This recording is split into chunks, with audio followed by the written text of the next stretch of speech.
This case angered me from the very beginning. What would be the reasons for somebody wanting to harm her in such a brutal, heinous way? The pain of what she went through right before she died is what sticks with me. It is a wound that will never, ever heal. And I can only imagine the guilt that she feels. I say it over and over again. I'm so sorry I would have done anything for this not to have happened. There's nothing I can do to fix it. She's now dead because of me.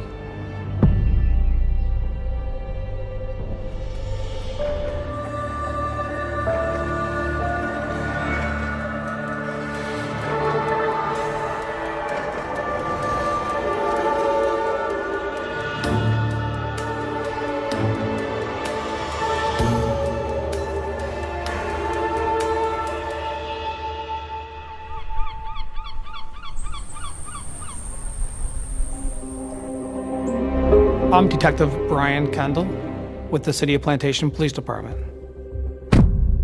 Plantation is directly west of the city of Fort Lauderdale. Tourism draws people to the area. The way of life down here is obviously a little bit laid back due to the nature of the weather. Most areas in South Florida are wetlands, so in order to build homes, they dug out a series of canals and waterways. Unfortunately, from time to time, we do find bodies in the canal.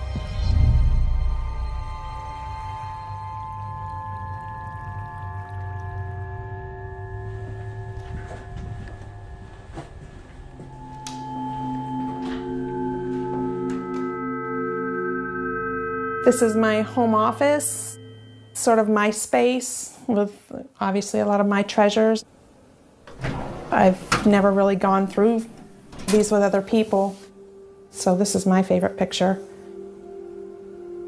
This picture to me is Melissa as I knew her.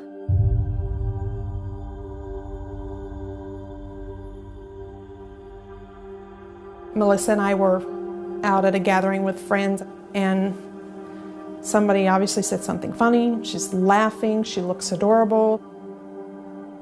When you come across somebody who will truly be there and actually sacrifice themselves for your own happiness or to lift you up and build you up, that's a gift. And she was that gift to me.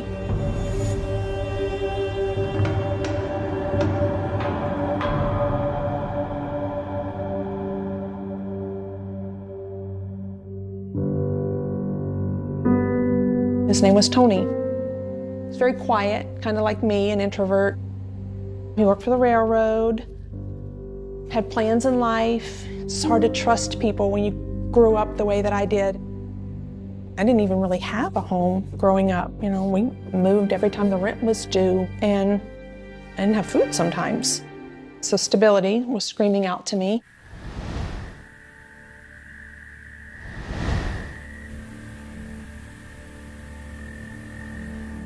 This is Deborah, this is me, and this is Melissa.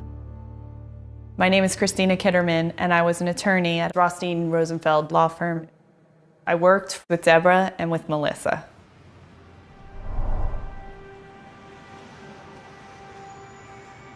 She came in every morning with coffee and smiles. I'm here, I'm here, I'm here. She wants to tell me all about law school and all about her life, and I'm not like that at all. Deborah is very reserved. She holds back a lot, but Melissa is just this bubble energy that just fills a room. She was kind of like a mother figure to Deborah. She's very nurturing, making sure that I ate lunch because half the time I didn't. That's just how our relationship began, and we're working in close quarters, so we're talking a lot. One of the things that we shared was that she too entered the workforce as a young teenager out of necessity. This is a person who dropped out of high school, got her GED, started law school, and thrived. Her ultimate goal was she wanted to be a judge. She wanted to sit on a bench. And I have no doubt in my mind that she would have achieved that goal without issue.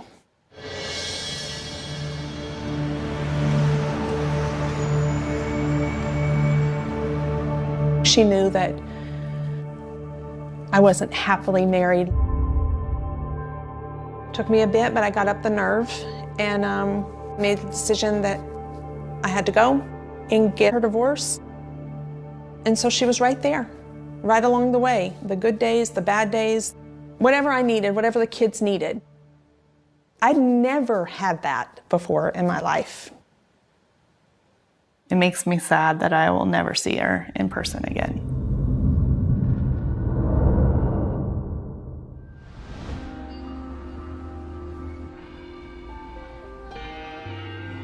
It's the end of the day, and there weren't many people left in the office. It's late. Melissa comes into my office. She had on this chocolate brown pinstripe suit that she had just gotten the day before at Neiman Marcus. She had lost a few pounds and was feeling pretty sassy, and she's in the mirror going on and on about how great she looks. So I go, hey, Lucy, I called her Lucy. Look, this is the guy. I'm gonna go meet him tonight. He's different. I think you'll really like him. Let's see how tonight goes. This gentleman's name was Danny. Headed out to meet him. Just really hit it off. So I couldn't wait to tell Melissa about it. So I get my truck. I'm already texting her. And she didn't respond right away. I sent her another text at some point, and then I get home and I still haven't heard from her, and I was a little let down. I thought she would be excited to hear about it. So that was that.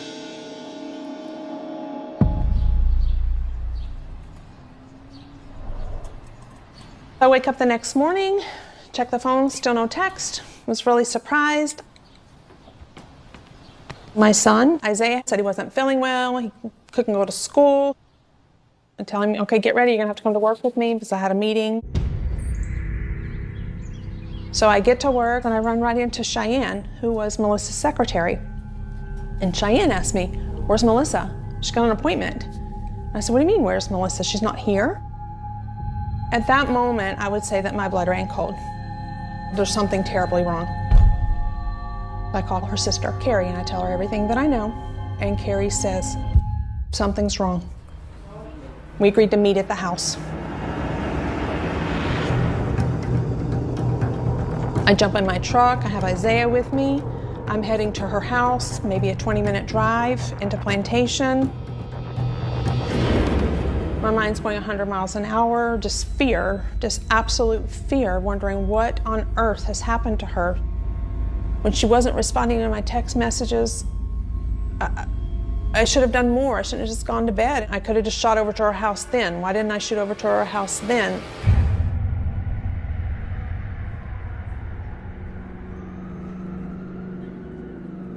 And we can see her car's not there. Carrie already has the keys, so we go right into the house.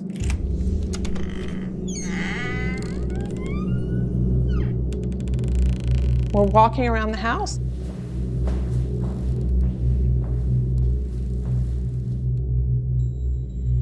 Nothing looks out of place.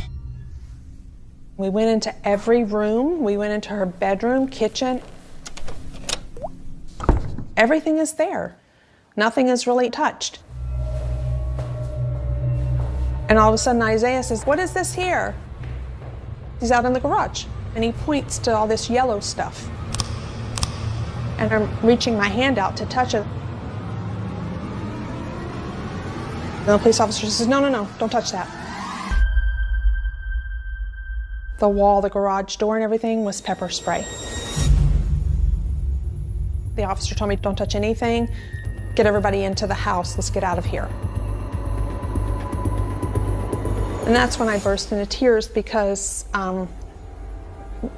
where is she? At about noontime on March 6th, I was notified by my supervisor that the patrol units were reporting a person missing. They believed that she had been missing from the night before after leaving work. Her best friend and sister were adamant that it is so far out of character. The report of pepper spray in her garage makes it suspicious. This is Melissa Lewis's house. Her house is situated here in a residential neighborhood. Very unusual to be investigating any sort of violent crime in this area.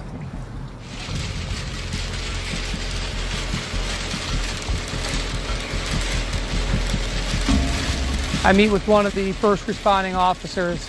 He immediately shows me the garage floor near the door. There's a large yellow stain. I could then immediately smell the pepper spray inside the garage. A button is on the floor. The button looks like it was torn off. It's flashing through my mind that that's a button from her suit that she was wearing. There's numerous groceries. They hadn't been put away yet. At this point, we're becoming increasingly concerned that this isn't your typical missing person, but there's some sort of criminal act had taken place there. Our heads are spinning. You're just trying desperately to figure out, where is she? Somebody has her somewhere. One of the scenarios that we came up with was somebody had been waiting for her. They slipped in behind her. There was some sort of altercation. We thought possibly could she have been abducted, placed into the back of her own car, and then driven out of the area. So time is of the essence to try to find her. The guilt is hitting like a rainstorm. I'm just going over in my mind all the million things that I could have done. I'm just texting her, where are you? You know, we're so worried. You know, I'm so scared. You know, I love you. You're my best friend, please. Just please call us. On ID.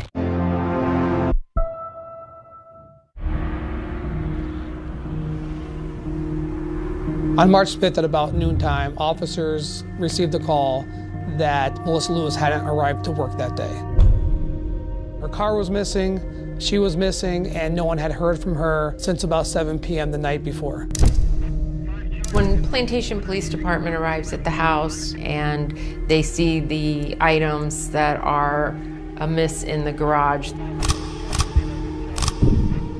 the working theory was robbery. Her house had actually been robbed like a year and a half before that. So Melissa had a safe installed. Her sister, Carrie, goes to the safe to see if the jewelry's still there. The jewelry is there. Everything is there. We know that there are no bullet casings, no bullet fragments, no blood on the ground, no obvious signs significant trauma had taken place in the garage. Possibilities that they're considering at that point are that she's been knocked out, that someone has used mace to subdue her in a way that they're able to take off with her in her vehicle. They're going with the assumption she's been abducted, so she's still alive. So every second, every minute counts. We don't know at this time whether somebody was waiting for her, somebody was targeting her, or somebody had even followed her from work. They want to put together the best timeline of where she last was. There was a receipt within the bags of groceries. Melissa had been shopping the night before at a nearby Publix. That's a grocery store that was not far from her house. They then went and got the surveillance videos. They're looking for if someone's following her, if there's any suspicious activity around her, or in the parking lot. Investigators were able to ascertain that Melissa was at Publix about 8:20 p.m. the night before on March 5th, shopping alone.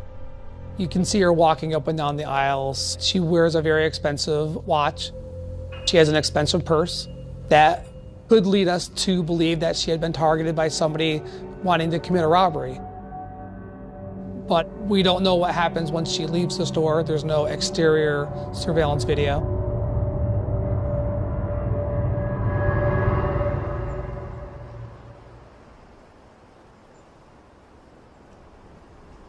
Around the time of Melissa's disappearance, there were other investigations going on in Palm Beach County where women who had been followed from malls and different areas were attacked, kidnapped, and then murdered.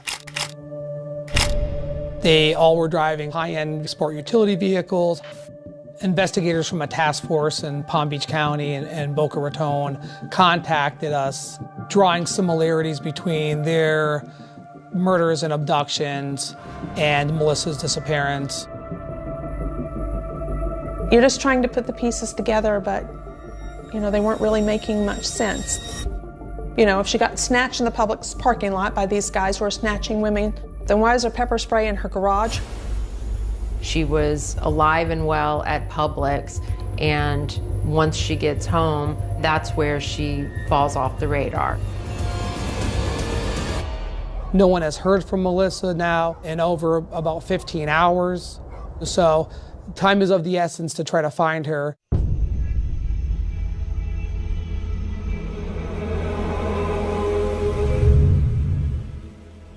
Next step would be to find out, is she dating anyone? Does she have a boyfriend? What's her marital status? She was divorced, so of course they follow that lead and they ask a lot of questions about Rob, her ex-husband. In 2002, Melissa and Rob got married. I was her bridesmaid. She had married the love of her life, somebody who she felt was her equal, and career-wise, they were both on a solid path as attorneys. Everything seemed wonderful. It was just a few short years in, and slowly she started talking to me about issues. He seems distant. He's not coming home at night. He's working late on projects. Rob was spending a lot of time with another staff member of his firm, a female. So she confronts him on it, and within a few weeks he was gone. He already had an apartment and was already living with somebody else.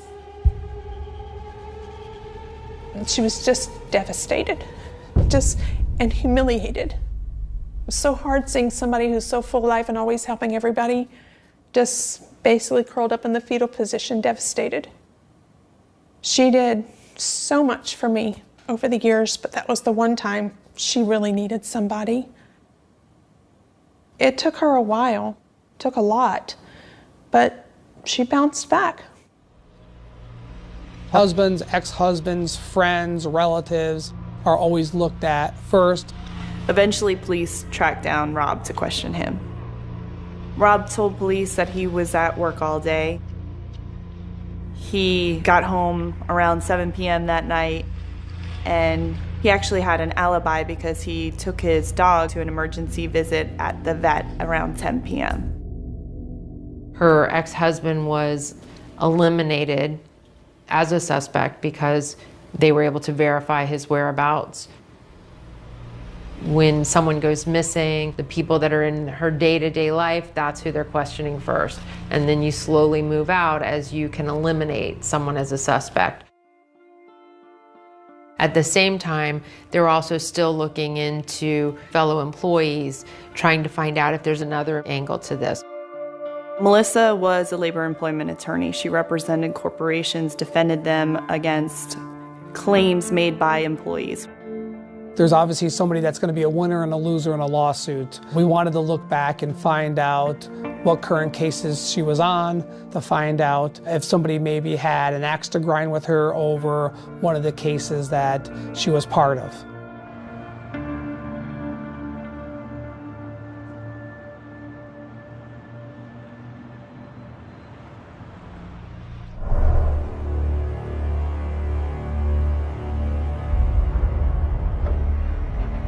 At about 4 p.m. on March 6th, LoJack was able to provide us with a location for Melissa's vehicle.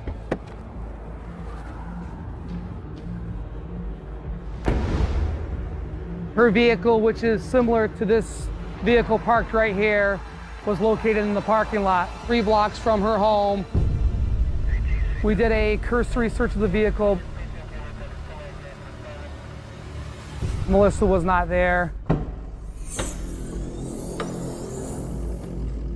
Inside the vehicle, we could smell some pepper spray, the same sort of smell from her garage. Melissa's suit jacket and her shoes were located in the back cargo compartment. The corresponding button that we saw in her garage earlier belonged to the suit jacket that was in the car. It looked like it had been torn off. The first thing that pops out is a lot of staining on the jacket, a body fluid of some type. Their hypothesis at that time was that it was semen. That leads them to add an additional element to the working theory of robbery, that now they potentially have a sexual assault case. The crime scene unit then collected DNA swabs, attempted to obtain fingerprints from inside the vehicle. Unfortunately, it looked like the person had worn gloves, was very careful, or they had wiped the car down prior to leaving.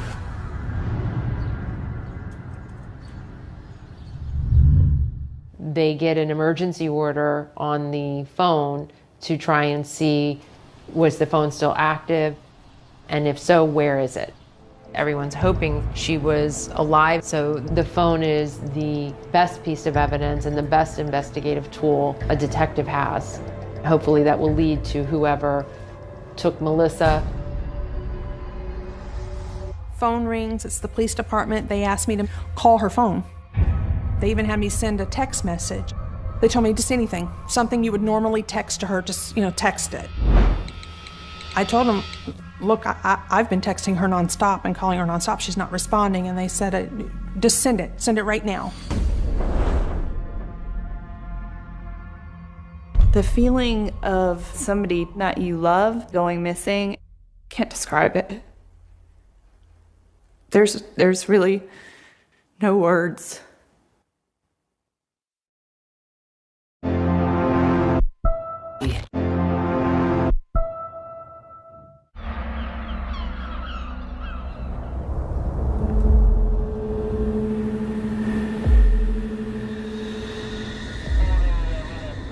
As I'm driving to work a little bit after 7 that following morning on March 7th, I hear over the police radio that a body had been found in a canal and plantation, and they reported the body as a female. And I drove directly to that location. There's not a lot of houses nearby. It's a pretty quiet place. The building is a pump station which regulates the height of the water in the canals.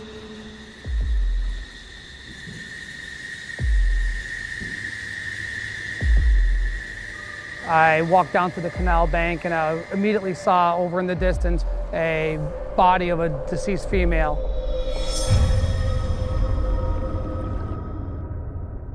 She was wearing the same clothing as described by Deborah.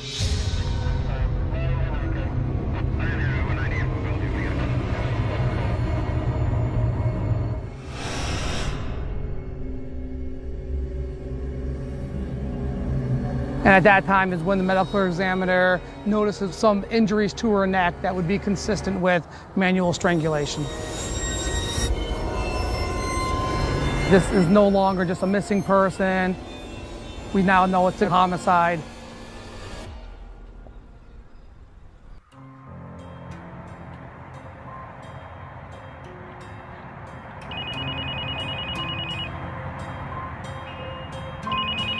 Phone rings, it's the police department. And I said, have you found her? What's going on? And that's when he tells me they found her body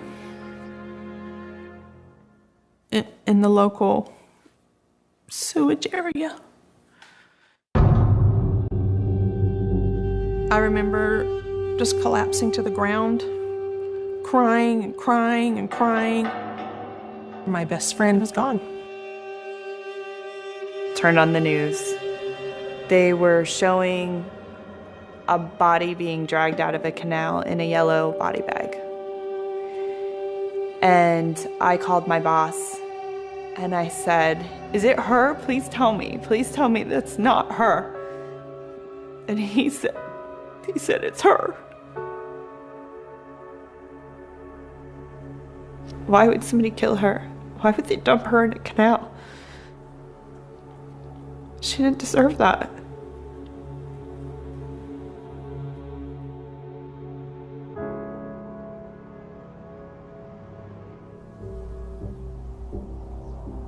At this time, it doesn't feel random. Random acts are things like road rage, things where someone's surprised when they're committing crimes. It seems more personal. The findings in the autopsy was that she had been beaten with some type of blunt force trauma around her face, leaving marks, bruises in her facial area. But more significantly, what led to her death was the marks around her neck. Strangulation is not something that's quick. You would be looking at them eye to eye.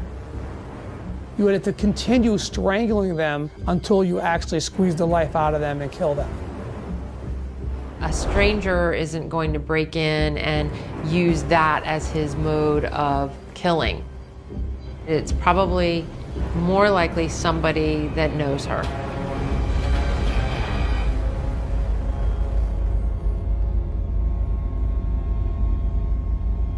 Unfortunately, getting results for DNA and things of that nature take a considerable amount of time.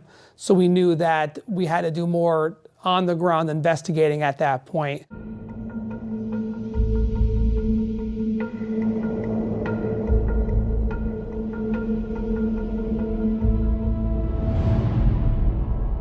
A few years earlier, Carrie had gone through a difficult divorce. Her ex-husband was not a very pleasant man. He had had some past issues with the law.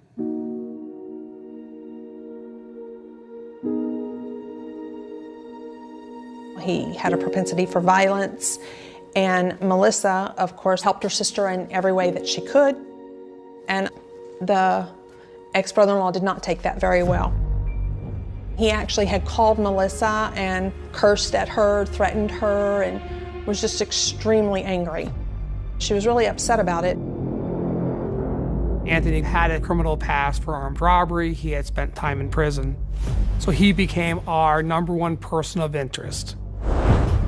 Carrie agreed to make a controlled phone call to Anthony Godinez to find out what he's been doing the last couple days.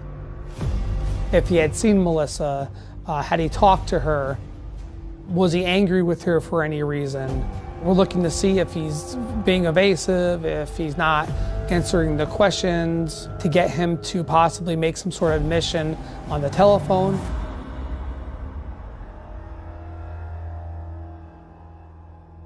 We were able to get him to come into the police department for an interrogation.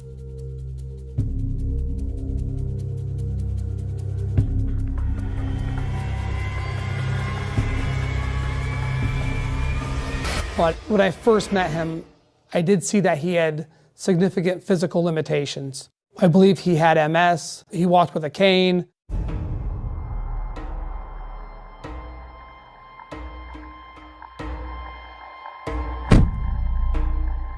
We came to realize that he wouldn't have been capable of attacking somebody, possibly abducting them. He provided names of people that he was with on the night of March 5th who confirmed his alibi.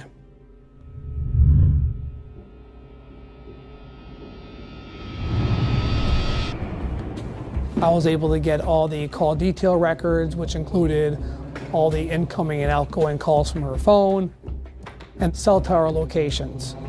It was almost like breadcrumbs being left by Melissa. We know that the phone was in the area of her home between 8 and 9 p.m. March 5th. Then Melissa's phone tracked out to the location where we found her dead body in the canal.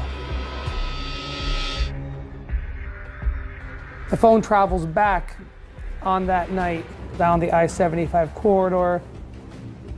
Whoever had the phone at that point, it looks like the phone is at a residence. It spends the night there. The phone started moving again in the early morning hours, where it traveled back north. up into the city of Pompano Beach, where the phone finally died.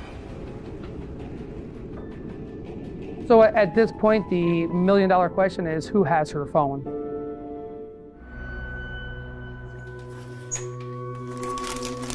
Here's something that I've held on to forever.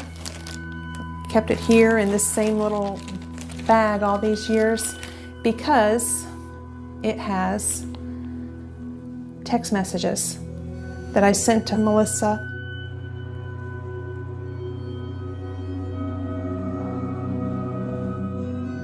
I guess I didn't know what else to do. This is very impacting just to look at it.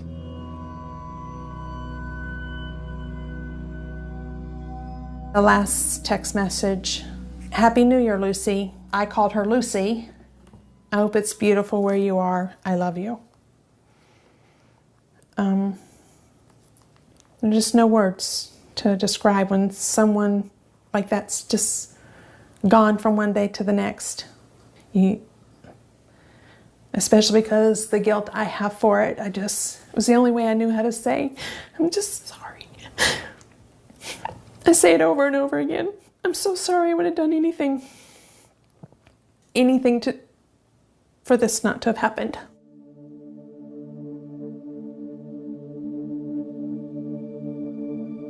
After Melissa's murder, Deborah started confiding in me that she felt guilty. She blamed herself for Melissa's death, and so she just stayed hidden in her home. For several months, I couldn't work. I have PTSD, I have severe anxiety. I'm afraid to leave the house sometimes.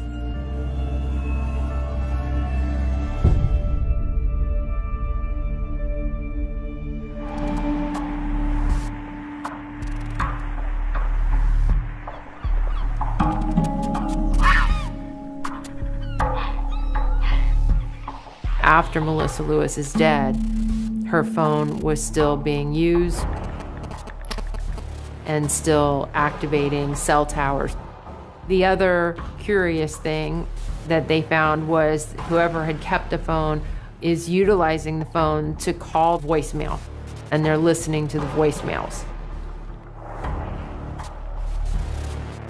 Listening to people calling and begging her to return their calls, that they're scared, they're nervous, they're worried, please call me back. Who's got the reason to listen to those voicemails?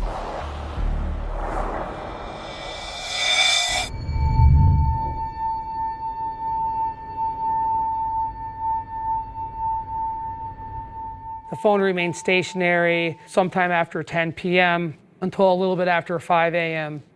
It looks like the phone is at a residence. It spends the night there.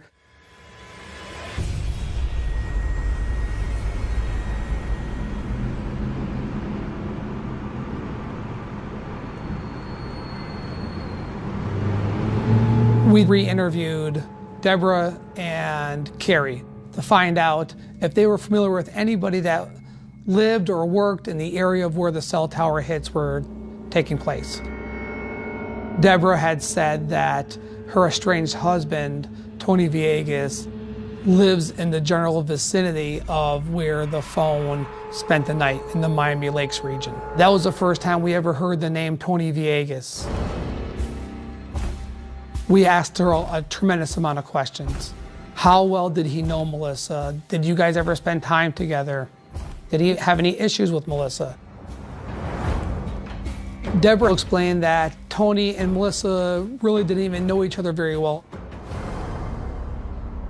So law enforcement officers make arrangements to go meet with Tony Villegas at his place of employment at the railroad yard.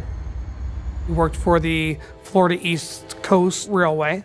And Tony Villegas is cooperative. Do you have anything to do with Melissa's death? No. I didn't even know her. I mean, I knew her, but never spoke to her, probably more than 2 words.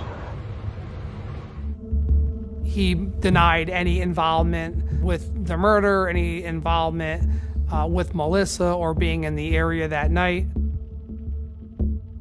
He complied with the search warrant, and we were able to get a DNA swab from him. We conducted a criminal history check. He had nothing significant in his past that would make us think that he was a violent person. He didn't strike me as someone actually that would carry out a crime like this.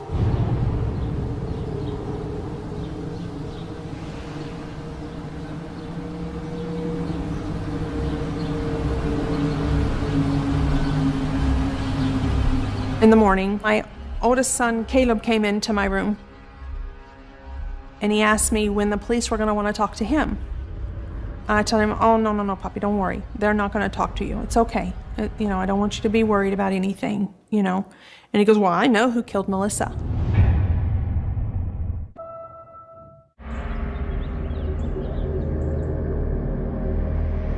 My oldest son, Caleb, told me, I know who killed Melissa.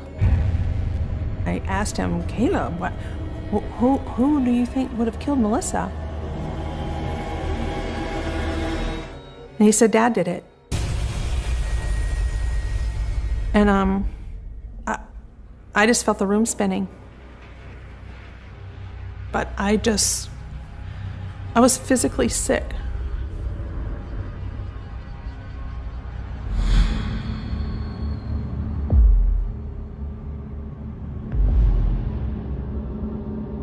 So they talked with Caleb and they got the information from him.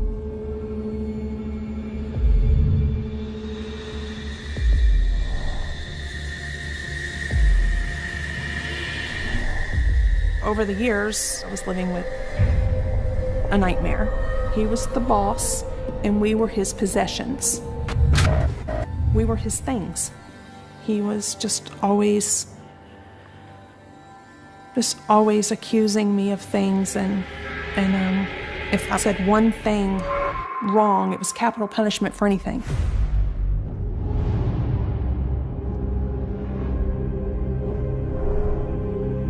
One time, I was telling him, I'm leaving.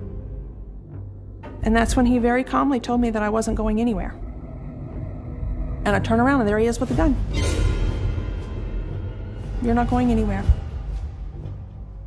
And I just didn't know what to do. I believed wholeheartedly that he would kill me. And that's why I stayed. Just follow the rules. Try to make sure I don't do anything to upset him. I felt trapped. Nobody I worked with knew how we were living. And that's another thing that I would tell myself, if I could speak to myself now, is don't isolate yourself. Eventually, I got up the nerve and I called Melissa. I told her my dirty little secret. She just kept letting me know that she loved me. I think that Melissa's strength was helping Deborah see that she needed to get divorced from Tony. We learned that Melissa essentially filled in and took the role that Tony Villegas used to have in Deborah's life. She would go over to the house multiple days a week, and they would cook dinner together with Deborah and her children. They went on multiple vacations together. Caleb had said his dad had become upset on how close Melissa was becoming with who he thought was his family, and almost like he was being replaced by Melissa. This made him very angry, and the person he held responsible for that was Melissa Lewis.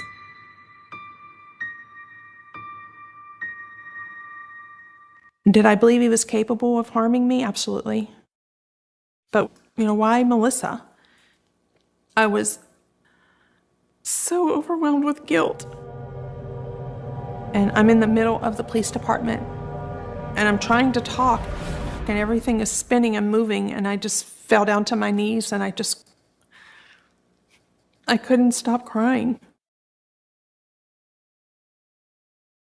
At the time, I had no idea what was going on with Deborah. I think it was a shock to the rest of the world that it could be Tony.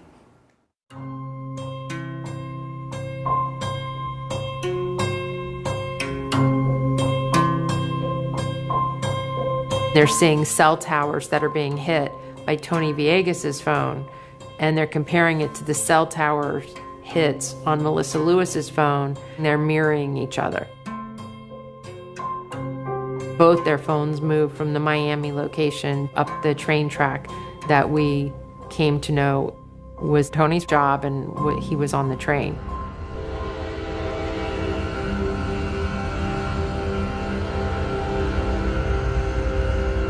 She's now dead because of me. She's dead for one reason, and that's because she's my friend.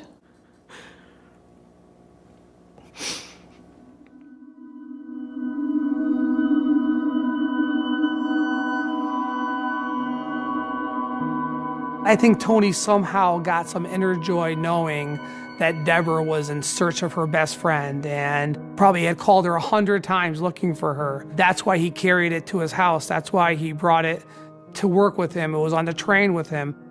I think he got some sort of satisfaction knowing that he really hurt Deborah by killing Melissa.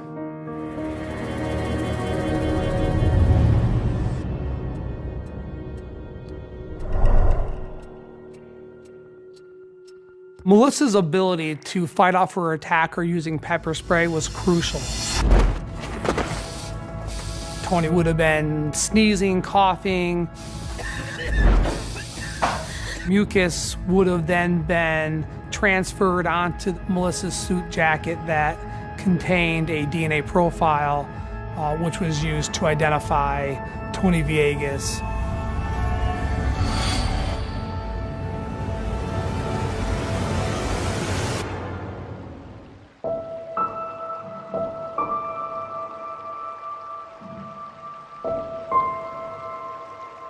I can't imagine being in Deborah's shoes. It's bad enough to lose your best friend, but she carries that guilt with her as if she was the one with her hands around Melissa's throat. And it's heartbreaking.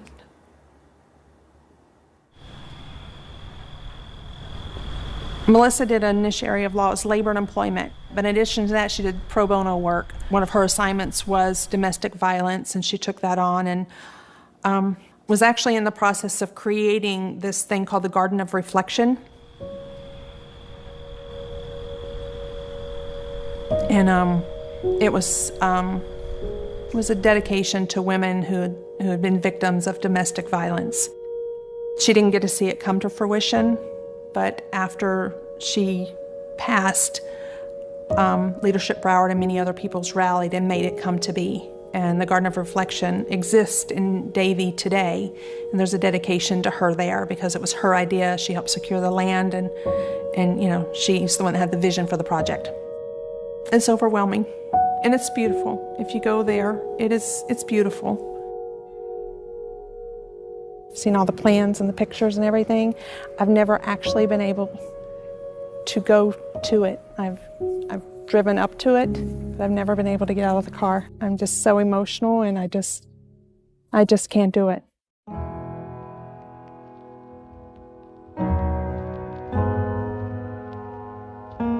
He stayed through the whole thing. He's still here now, and he's just a wonderful person to my children, to his children, to me. I'm so riddled with guilt. The hardest times are when I'm happy, because she's not there to laugh with, or she's not going to be able to experience this happiness that I'm feeling. There's nothing I can do to fix it. Nothing.